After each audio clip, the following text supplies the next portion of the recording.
উচ্ছেদৰ বিৰুদ্ধে লখিমপুৰত প্ৰতিবাদ সাব্যস্ত কৰা হৈছে। ইতিমধ্যে লখিমপুৰৰ ৰাজপথত আমচুৱে প্ৰতিবাদ সাব্যস্ত কৰিছে, কিন্তু আমচুৰ যি প্ৰতিবাদী কাৰ্যসূচী সেই প্ৰতিবাদী কাৰ্যসূচীক আৰক্ষীয়ে বাধা প্ৰদান কৰা আমি দেখিবলৈ পাইছোঁ।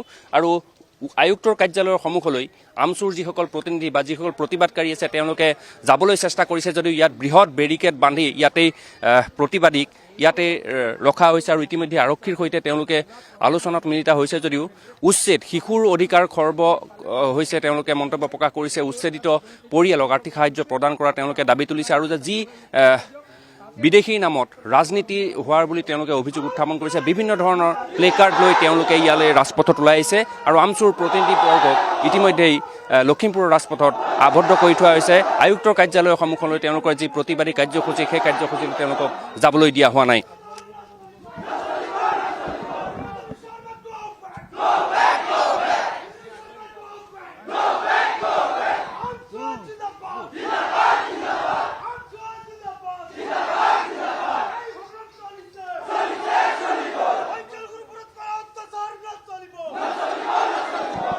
আমি কৈ আছোঁ যে আমচুৰ এই প্ৰতিবাদী কাৰ্যসূচী আৰু এই প্ৰতিবাদী কাৰ্যসূচী ইতিমধ্যে বাধা প্ৰদান কৰা হৈছে। বৃহৎ বেৰিকেড ইয়াত বান্ধি দিয়া হৈছে। আৰক্ষী অৰ্ধসামৰিক বাহিনী সকলোকে মোতায়েন কৰা হৈছে।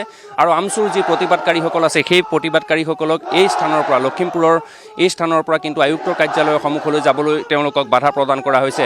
আৰু তেওঁলোকে এটা কথা উল্লেখ কৰিছে যে বিদেশীৰ নামত একাংশ লোকক অত্যাচাৰ কৰা হৈছে, উচ্ছেদ কৰা হৈছে, অমানৱীয় এই উচ্ছেদ অভিযানৰ বিৰুদ্ধে তেওঁলোকে ৰাজপথলৈ ওলাই আহিছে। আৰু তেওঁলোকে এটাই দাবী তুলিছে যে যিসকলক উচ্ছেদ কৰা হৈছে তেওঁলোকক পুনৰ সংস্থাপন দিব লাগে, বা যিসকলক উচ্ছেদ কৰা হৈছে সেইসকলক আৰ্থিক সাহায্য প্ৰদান কৰিব লাগে। কাৰণ লখিমপুৰত হোৱা 218টা পৰিয়ালৰ কিছু সংখ্যক লোকেহে মাটি ইতিমধ্যে লাভ কৰিছে। আৰু সেই দাবীৰে তেওঁলোকে যে প্ৰতিটো পৰিয়ালক যাতে তেওঁলোকে ক্ষতিপূৰণ প্ৰদান কৰিব পাৰে তাৰ বাবে তেওঁলোকে দাবী উত্থাপন কৰিছে। আৰু ইতিমধ্যেই আৰক্ষীয়ে সমগ্ৰ পৰিৱেশটো যদি চায় তেতিয়াহ'লে কিন্তু আৰক্ষীৰ বৃহৎ এটা বেৰিকেড আছে, আৰু সেই বেৰিকেডত আবদ্ধ কৰি ৰখা হৈছে। আৰু সেই আমচুৰ যিসকল প্ৰতিবাদকাৰী সেই প্ৰতিবাদকাৰীসকলক বাহিৰলৈ এই বেৰিকেডৰ বাহিৰলৈ আহিবলৈ দিয়া হোৱা নাই।